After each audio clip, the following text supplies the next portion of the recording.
help me become an excellent student? There is a Zoom user, I don't know, the name is missing. Yes, it will help you be an excellent student, because today AI has a way by which they can get your performance, right? There are tools that can be put which will constantly keep monitoring the performance, and that can be also regional. For example, one interesting thing I want the school to take up is you start collecting data of this question has come. So your school can start collecting data of a kid from LKG to +2, right? You have all the entire sections there, and their performance in different examinations, etc. Even these type of questions, I'm trying to elaborate on the question that kid has asked. I don't know who is the Zoom user, but name if you can type. Okay, so what you can do is that from LKG onwards, you can start, grading, and every question paper, you should see that there should be some 3 classes of questions. One is recollection, right? Recollection is very important. It's not that mug up and all nonsense. Okay, old theory is that right from Artichudi, Kondrai Vendan, and then all the tables. 1 ones are 1, 2 ones are 2. These are memorizing is very, very important. Memory and retention at an young age, it should be trained. That is very important. So you can start taking some recollection type of questions. You can also see the basic skills in non-academic co-curricular activities, and then that is the second type of input you can take. And then the second type of questions that could come is something which will use the concept given in the class, something that is the concept that is taught in the class, something which will use the concept given in the class, right? That is the second type of question. The third type is out of the box thinking. Out of the box thinking, I said I did give the same example.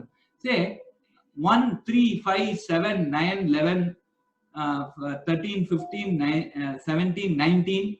What is the next number? 21 will be an obvious answer, right? 1, 3, 5, 7, 9, 11. So all odd numbers. But suppose I say 31 is a correct answer, right? 31 can also be a correct answer here, right? Because I'm using only the odd digits. 1, 3, 5, 7, 9, 11, 13, 15, 17, 19 all had only odd digits. After 19, the number which has only odd digits is 31. It is not 20 to 29 had 2 and 30 has 0.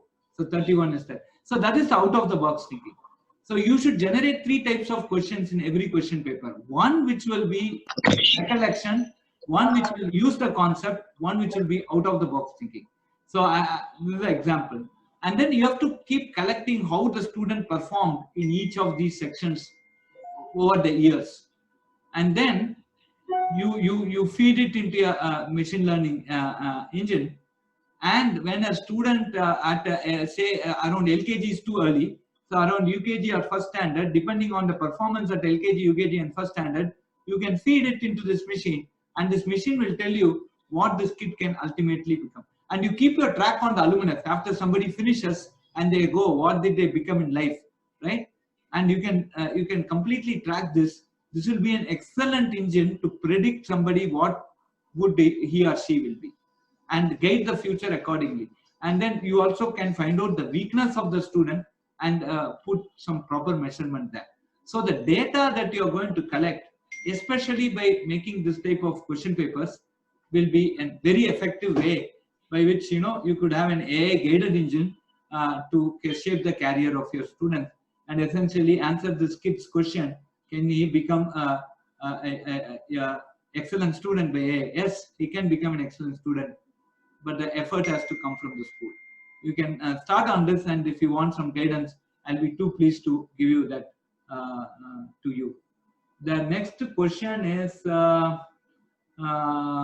can computers replace human brains? The first time I talked about Mr. Sridharan or young Sridharan, I don't know, Master Sridharan. Okay, so can computers replace human brains? It is going to be a task, right? I've shown you 6 different intelligence that the the computer has to learn. And if it learns all the 6 different intelligence, then sorry, 8 different intelligence, then it can replace the human brain. But there's a lot more, and we are seeing 2040 as the time where we become anywhere close to it. Then the next question is, sir, is it worth to learn artificial intelligence? Yes, it is worth to learn artificial intelligence, but it is not worth to learn artificial intelligence alone. You should learn sciences, you should learn languages, you should learn, the social science studies, all these things, and then you learn artificial intelligence, then it will be good, right? So that is, thank you for the great presentation, sir. My question, in the 4 waves, US and Chinese companies seem to have dominated. No. The majority of the work that is happening in the MNCs are at Bangalore, though it is Google taking it up, or Intel, or all these people, they are taking this up. But the majority work is happening in Bangalore, even for these multinational companies, right? Indian brain is much more intelligent than any foreign brain, because we have a very good Indian culture. It is not a culture that has come out for centuries. It has come. It is a lineage, and it's very important that we maintain it. And I'm very glad that when I look at the way this school actually trains the students, there is a lot of Indian culture that is coming up. That's what I heard from many people about the national school. They're very important things, and all the schools that I have studied, my school, PS Senior, DAV, and all the schools in Chennai, Vidya Mandir, these schools, we all concentrate on Indian culture, right? The way of Indian way of living, not the the other foreign way of living, right? Get up in the morning, have a disciplined life. That's why in spite of COVID, we have the least fatality rate, because still there is some discipline here. We do pranayama, we do yoga, something that those things are still there. That is the thing that is saving us. Please understand, kids. If your mother or father says get up at 5 o'clock, please get up at 5 o'clock. Right? It's very, very important, because and go do some exercise at 7. It gives you vitamin D. And today, after months of analysis, they say COVID patients, there are no COVID effect patients who are with vitamin D deficiencies, right? So if you have vitamin D deficiency, the effect is more than without this. So that's the reason I still believe that we will be producing. And some of the majors like Tata Consultancy Service, Wipro, Infosys, the amount of AI work they do, the amount of big data work they do is phenomenal. So India is indeed and will be indeed a leader in AI, right? And the solutions also, we have varieties here. Just take, for example, today I had a fantastic rasam in my home. Just take rasam, right? In India, we have 20 varieties of rasam. So India as a country, it has varieties, right? You start from today, next 2 years, you need not repeat a dish. In any Tamilian's house, you need not repeat a dish. We'll have varieties of dish. We have at least 700 different dishes. So there is a variety in everything here. And so India will pose the best problems to the world in AI. So the problem will come from India and India alone, because we have the variety. See, if you go to a foreign country, every day you eat bread. But I personally, I grow 7 varieties of rice. Every day, night, I eat a different variety of rice. Today, Jeeraga Samba, tomorrow, Kichadi Samba. Okay. So India has the variety, and India will provide that input. So India will be a leader. So this US and Chinese companies excelling in AI, they may excel in technology and other things, but excelling in AI is a fake, right? And we will excel in AI. So another last question, I think, that is, sir, along with basic subject, it is also necessary to learn programming, as we need the knowledge to develop AI. See, programming, there is one fundamental language called C language, or now Python.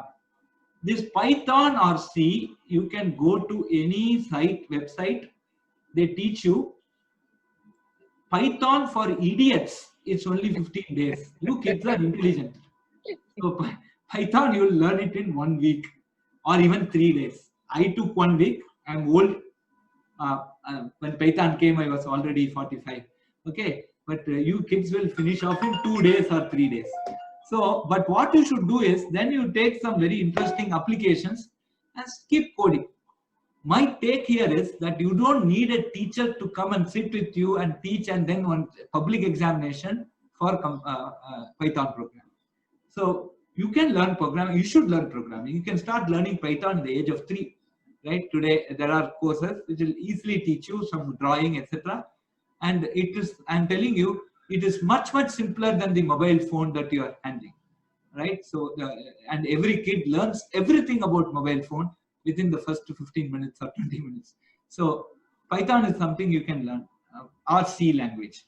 Okay, and do all the problems. It's not nothing rocket science. It is 1/100th of a typical integration, mathematical integration problem that you solve. Right, the complexity of this. So that is my take there. Okay, and all of you, I want every one of you, especially if you are parents and 10th standard, you can record this lecture, show to the parents. Many of them may not have joined. I see only 33, 35 participants, but then that you all go into biology. That's very important. Sir, along security threat is one of the major bottleneck in implementation of AI. Can you comment on this? See, security threat is not just because of AI. Security threat is because today we are importing hardware, right? So we are importing software. We import black boxes. Like you have a camera, you have a surveillance camera in your school, etc. Right? Anywhere, everywhere is that. Now this camera is sending things. It's connected. It is connected to the internet. It can send the images of all your places to the to some even neighboring country, right? So the neighboring country will know from its own data center where every street, who is walking, who is watching, right? So these things are quite possible in that place. So the security threat is not just because of AI. The security threat is also because that we import black boxes, and that is why Honorable PM has come out with this statement: Atmanirbharta. Atmanirbharta means self-sufficiency, right? We need to do things for our own, right? And then he also stated this extremely beautiful Sanskrit verse: Sarvam Atmavasham Sukham, Sarvam Paravasham Dukkham. What Sarvam Atmavasham Sukham means what? Anything that I can control, I have control with, it gives me happiness. Anything for which I am dependent on somebody, Paravasham, it is I am dependent on somebody, it creates only problems, right? So indigenous things, if you start developing your own AI engine and see that it is, if you means India starts it's for its own needs, develops its own engine, and see that that engine is free from any malicious code, I think that's the way it will go. And every there will be a regulation which so one of the regulation is coming with what you call as PDPR, right? Personal Data Protection Rules, regulations. There is also a global GDPR, Global Data Protection Regulation. So these type of regulations will come in place and allay the fears that AI can do something wrong, right? Right. So that is this. Thank you for answering the question. Thank you, sir. Thank you, sir. Okay. I think that's the end of this question. I think I have to give. I'll pass on to Professor Kalyan Raman, and Yes. very pleased to listen to you. Thank you very much. Thank you very much, sir.